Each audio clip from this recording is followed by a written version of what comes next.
Christ is risen from the dead. Alleluia, alleluia, risen as he truly said. Alleluia, alleluia, we bid you sing with grateful voice. Let us all rejoice, rejoice. Alleluia, alleluia. Resurrexit sicut dixit. Alleluia, alleluia. Man was born a slave before. Alleluia, alleluia. Man is free forevermore. Alleluia, alleluia. We bid you sing with grateful voice. Let us all rejoice, rejoice.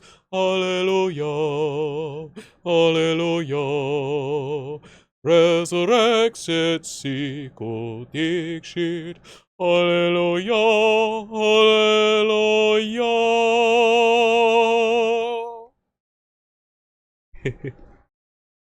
Happy Easter, Christ is King, He is risen. Hope everybody has a good one. Hope everybody is celebrating. Everybody. Even you. Why did the collective unconscious hit me with the "she still loves you" dream? That's not fair at all, dude. That's not fair at all. I'll tell you one thing, I'm not intimidated by tall girls. I just wish they were easier to kiss on the forehead. I'll bust out the steps, it'll just be you, my 6'1" queen. But for real, though, short guys always have a chance. Trust me. I'm not even that short, but, like, trust me. Short guys always have a chance. You know, it's kind of easy for kids these days to make an assumption that Judas was actually a good guy if they've never read the Bible and have no idea how spiteful he was when all that went down. Seething soy Judas versus the Chad going to his cross, you know, for all mankind, Jesus. It says in the Bible that the blessings of Moses is like the morning dew. It has since dried up. That's on point. That's on point. It's a nightmare living in Israel. It's a nightmare living in Israel, regardless of how much retaliation there is for your own war crimes in your neighborhood, in your own backyard. It's a nightmare because the mindset and the psychology and the victim mentality and the intense allergies from living in a place that you don't belong, that your ancestors didn't live in because they lived in Hungary or the steppe or Germany. You know, it's a nightmare. It's a nightmare. I'm sorry for those people. You gotta feel sorry for those people. You gotta pray they come along and rejoin the living, because that's what traditional Christianity, whether it's good Lutheranism, whether it's traditional Catholicism, whether it's good Orthodoxy that's not infiltrated by communism. A lot of it is after the Soviet Revolution. You know, that is the world of the living. Not this insane pseudo-Gnostic, you know, like proto-Gnostic world of hating God and trying to strong-arm God and trying to change God's creation and destroy everything that you can't change to serve you at any minute, at any given time. That's a super low conceptualization of Genesis. Super low conceptualization of Genesis. And you got to pray for those people. You got to pray for them to come to the light and rejoin the living. Because they were once living. They were once living. And the sins of the Pharisees are indeed the sins of many fathers. But that doesn't mean that they're damned. They still have free choice. They still have free will. And they can still recover. Episode 2 of my anti-Zionist podcast is coming soon. So look forward to that. Putting together a nice list of notes. I want to make sure it's mostly historical. This one's going to be a little bit more personal. Confession has deep psychological meaning. As psychologists know, even if you repeat the sin you confessed, at bare minimum it keeps you from normalizing it and sliding down the slippery slope of just accepting it as both normal and allowing yourself to slip into even deeper sin through that process. Unless you're a Freudian, in which case your priest of depravity is warping you towards incest and deviousness, and the slippery slope can't even describe that level of psychological destruction. It's like when you see, it's very complicated because like you can't tell other people how to raise their kids. You can just hope that society in general moves towards something better.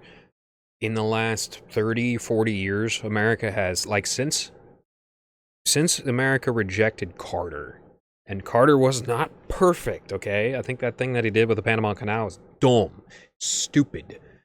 However, Carter was the last genuinely Christian president that I can think of at all. Not Obama, not Biden, for sure not Biden. You can't call Christian Zionists Christians who go to a Novus Ordo church and do all of the stereotypical Novus Ordo creepy things. Not calling on those Novus Ordo creeps now. I'm not. I'm really, really not. I'm just saying, like, high level Novus Ordo. Biden is actually, like, pretty much the goings on. And that should terrify a lot of people. Novus Ordo is the Second Ecumenical Council of Vatican II.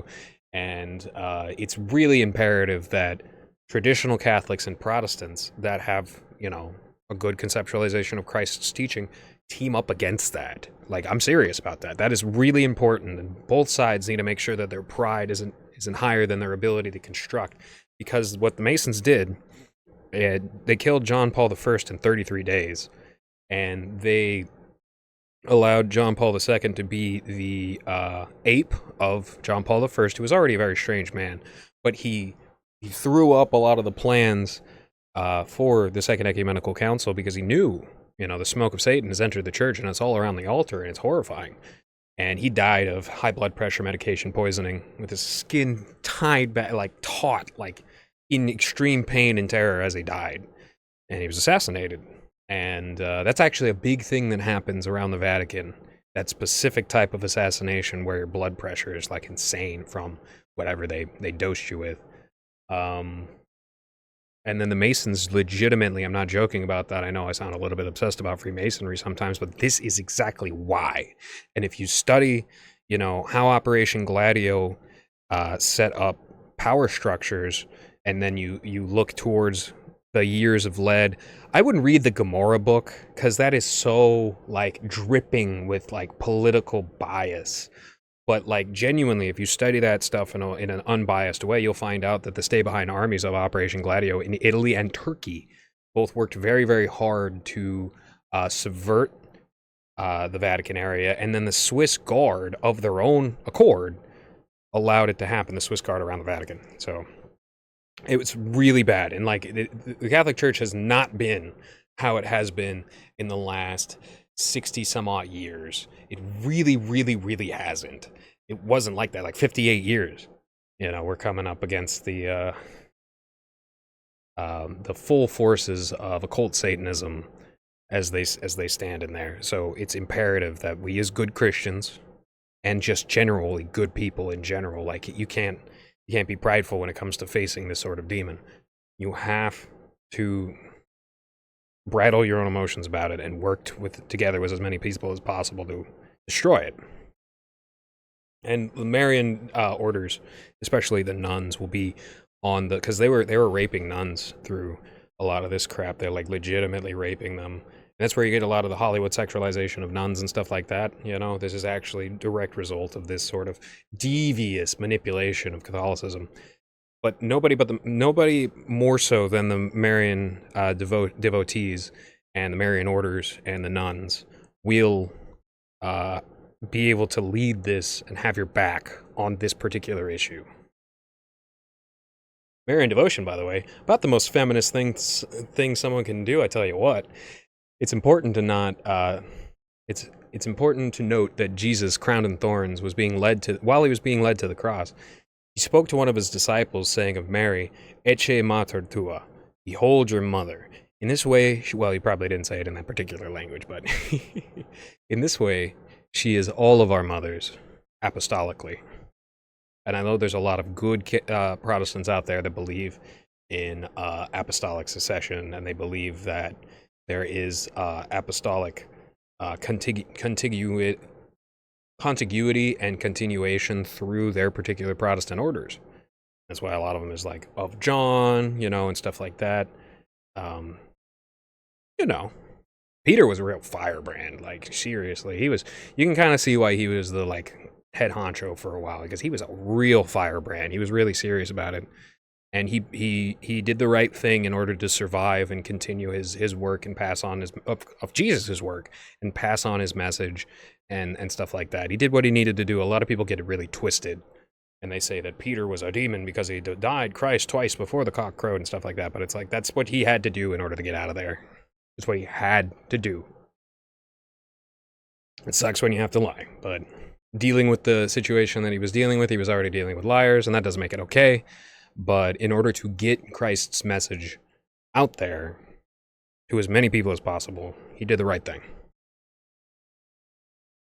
Traditionally, you can only receive communion once a day. That was changed after the Second Ecumenical Council. But what if you traveled time zones around midnight 24 times? Infinite communion hack? Probably not. It probably caps out at like 2, trying to do something like that. And then you're like locked up for an entire 48-hour period around that two times. I don't know, man. What if you had a jet and an altar on your jet, an ordained priest, and you were going wrapping around the world to the 23rd time zone and then doing it again? Infinite communion hack. You remember that episode of Grim Adventures of Billy and Mandy when Grim gets launched to Kingdom Come, Deliverance, and joins a nunnery? You remember that? That was awesome. Oh, and the nuns form a mecha by combining out in the air like some Japanese mech Power Rangers. That was such peak Kino. Oh my gosh, we didn't know what we had, guys. We didn't know what we had. Nowadays, anything like with a goth horror theme like Billy and Mandy had is such slop compared to that. Like, that should be your golden standard. And people should try to fit that standard or get above that instead of accepting things that are so much worse than that. Like, for real. It's just bad these days. Sorry. The Muslims of North Africa could have experienced a great era of peace and prosperity if they hadn't had some caliph mumbling out of the corner of his mouth about beautiful Iberian women in an opium haze. That's a lesson to glean from.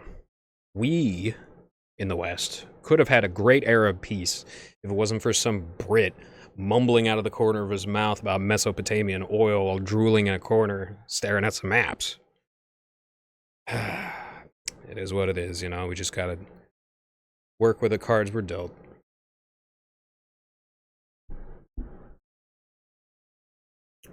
There are so many high aura adrenaline junkie activities like cliff high diving. Driving is not one of them. In many cases, driving is profoundly cowardly. And I do not pity the people flipping out and getting messed up when they decide to travel for 150 miles an hour on their little bike.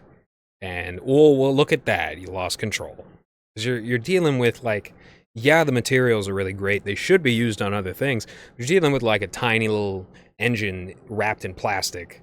And, like, you think that because you have, like a 90-degree span that you can do anything? That's in a certain environment. Once you start getting up to those intense speeds, you're not working with the same physics. Just as when a bug is smaller, he's not working with the same gravity. Like, you gotta apply it to the set. A lot of these laws, they work in exponentials. So, you can hear the Rice Rockets these days. They'll, like, gun it super hard on their first gears, and then they'll chill out a little bit so that they don't get in trouble. They want to make noise. They don't really care much about, speed. I am speed. Oh, I'll get there faster than you, with nothing, because you don't have any way of, transporting anything on that. Maybe a backpack. But it's all about making noise. It's all it is. It's all this, like, grating, cacophony sort of behavior. And as I said, I have no pity for these people. None at all. They have completely drained me of empathy for them. And if biker gangs started getting round up and sent to El Salvador, I would be more happy than what's going on right now when it comes to a lot of just random Venezuelan people getting round up and sent there. Let Trump deport U.S. citizens. Let him. We'll see how that goes. I might eat my words on that one. Remember, I actually backed Elon Musk right before he pooped the bed super hard. And definitely don't back him now. And now I can kind of see with more. I was kind of seeing with rose glasses. I was kind of impressed by his rocket launches and stuff like that. Now I see what the actual long-term consequences of a lot of his behavior is. People have been coming up with more investigations about the stuff that he does. And like, aside from the really creepy breeding cult stuff, like, he is really, really like parasitic. He takes these huge government contracts and produces nothing. And he's trying to snip at all the important things that people have, like, if you have paid into Social Security for 40 years, some frog-faced retard does not get to tell you that you don't deserve it and because it's a Ponzi scheme.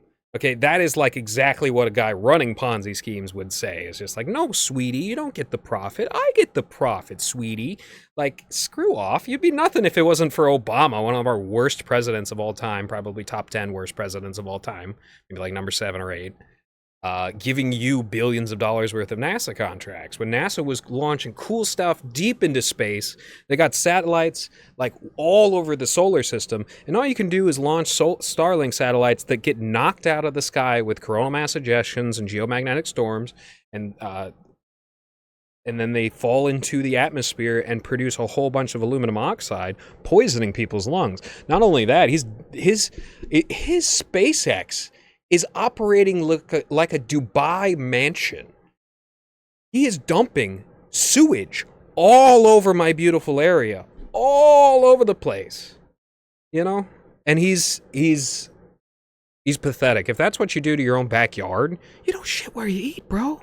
That's what you do to your own backyard. Just imagine what that guy did around his emerald mines, right? Just imagine. You know, we all seen the pictures of little kids wading through, you know, sludge to pick up the Musk family emeralds.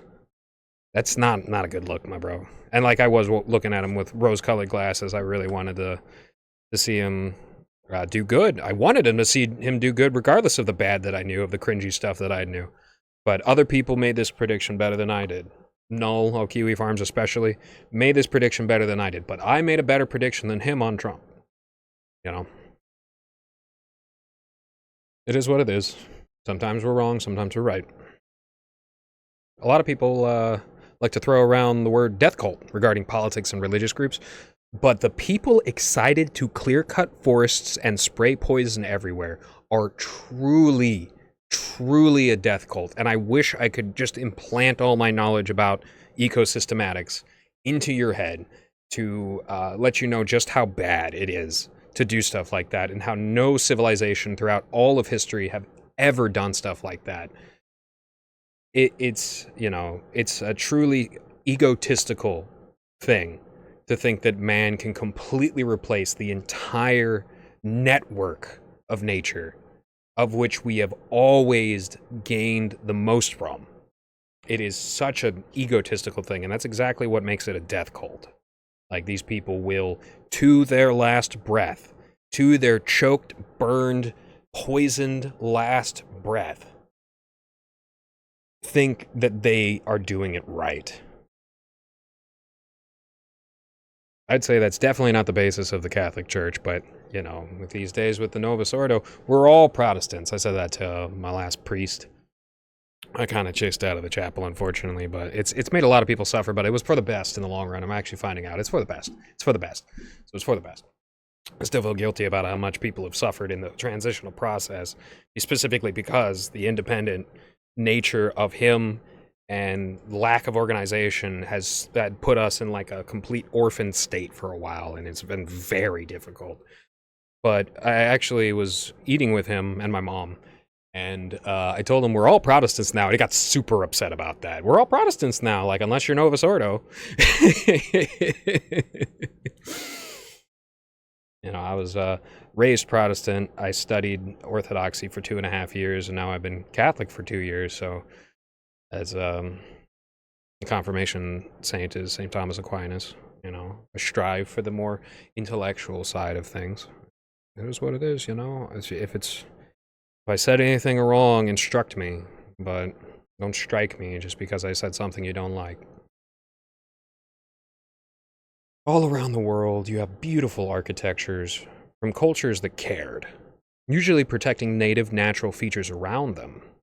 We Americans just have ugly proto-brutalist buildings and gaudy, unimpressive skyscrapers in hellholes like New York and Chicago.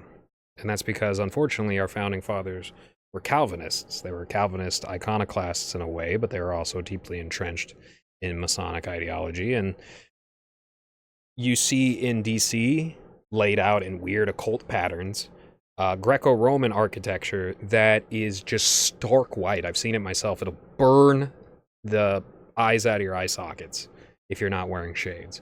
It is just stark white, reflecting the sun, and this is a luminate, Greco-Roman sort of style, and that's the best that we've got in many cases.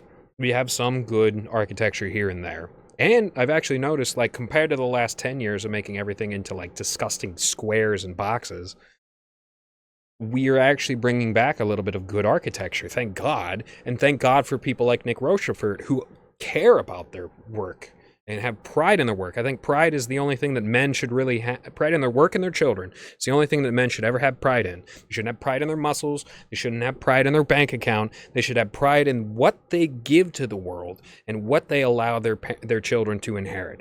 I think women should keep a little bit of a different standard for it. They should have pride in their health, which is where cooking and cleaning comes into play. And why, but like you look at the people that protest about cooking and cleaning and women cooking and cleaning and they're ugly. And then they should have pride in their children. And that's it. That's the only place where pride should ever creep into your life. Say what I said. Trump brought back incandescent light. He brought it back in a style during his first term. And he actually got rid of some laws that were legalizing incandescent light and pushing towards LED light for, efficiency and stuff like that. And thank God he did that. During the Biden admin, a third of our country decided to get various degrees of visually poisonous LED bulbs, varying degrees, some of which just really prove themselves to be utter jackasses. And you'll see a lot of this in those little bikes. They got bright LED lights on the front of them, And the Cybertruck has one of those disgusting bar lights. The best way of doing LED lights is the ones that have multiple. They have 18 lights and they're all in dots in lines. The worst LED lights, other than the aftermarket Chinese ones, are the bars. And the Cybertruck has those bar lights right in the eye path of your standard crash compatible compact or van car. Your standard car. And it's one of the reasons why I can't hate a lot of the lift truck guys as much as a lot of these rice rocket douchebags. I just, although you kind of think of it like German shepherds and pit bulls. Rice rockets are pit bulls. It's very hard to find one that's not feral. Lifted trucks are like German shepherds. Do a lot of work, but at the end of the day, if they're held by a person who doesn't know what he's doing or is anxious or small, spiritually, of course, then you get a lot of negative effects out of that. I've seen, all over the place, you see them riding up on grass and, spinning it out and killing the grass. It's just dude, the grass itself is lame, but at least that holds the water into the ground. If you do that, you're desertifying your area over nothing. And for that matter, what is mudding these days other than poisoning yourself? All that poison, all the herbicides and pesticides that get sloughed off into the quarries, and then you go and you cover yourself in it. That's not the mud bath that it used to be. I'll tell you that much. And then you move all that dirt around and it gets all over the place and gets everything dirty. And it's not quite as bad as racing rice rockets at 3 a.m. It's not quite as bad. But it's still this weird, untrained, feral dog behavior, right? I don't know.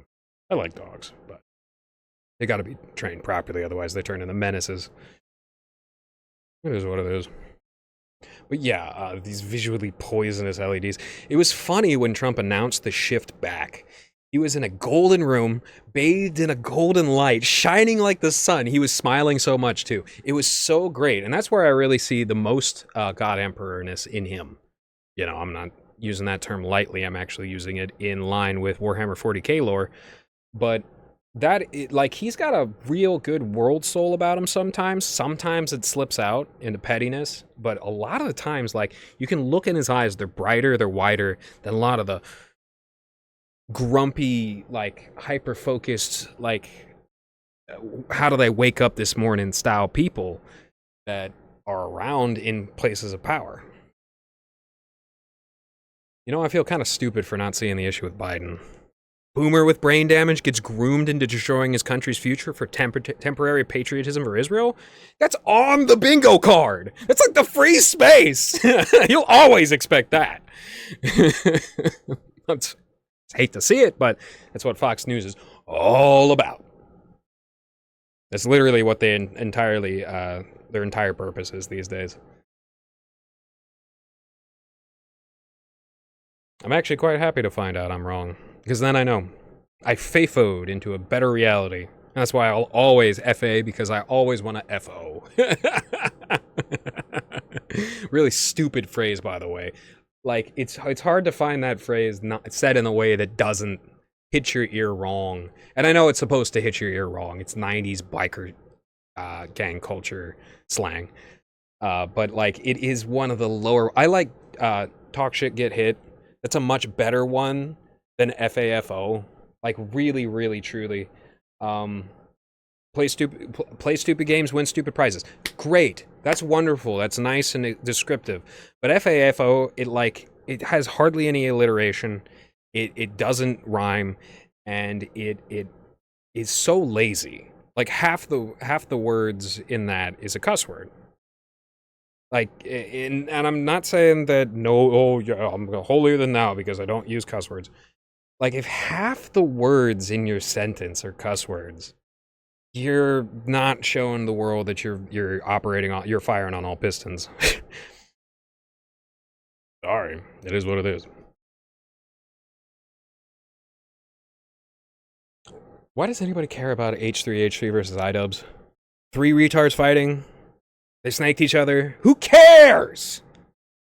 Really? Like, who cares? H3 snaked Andrew Callahan.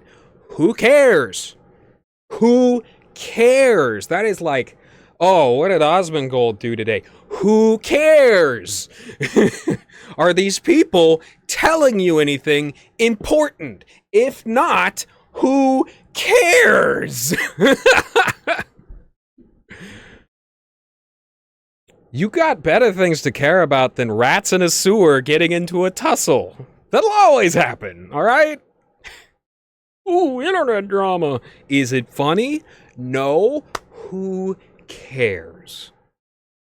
The people like going out of their way to defend H3, we get it. You love Israel. Okay. But hitching your wagon to a tiny twitchy frog is not going to help you that much in the long run. Just saying. It's crazy that Stephen Hawking's legacy is gaslighting people with metaphysics, because that's what he does. A lot of what he said is BS. And getting lap dances from 16-year-olds on Epstein Island. And for that matter, Stephen King, probably an Epstein associate. I'm just going to throw that out there. There's no way he did all that for the love of the game.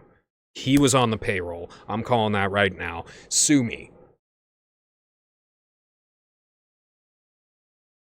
You know, the Celts, they created strawberries through selective breeding in northern France region.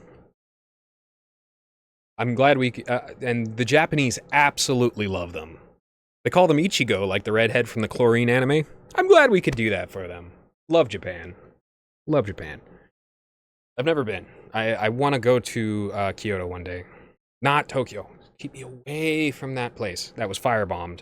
You know, I bet Dresden's probably a nightmare these days, too, unfortunately. London certainly is a nightmare. Pretty sure we got the word ceremony from them.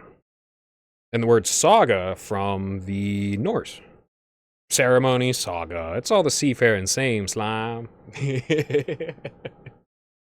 Oh, as I head out, I'm gonna ask you guys for a special prayer request for little baby Thea Michelle. Parents live in the EU, and despite a perfectly healthy and low-stress pregnancy, they were forced to vaccinate, and the poor baby was born without brain function. Trying their best to figure out what's going on and save her. Please keep her in her prayers, Thea Michelle, if you could. Appreciate you guys. Alright, y'all. I gotta go. Love you. Cheers.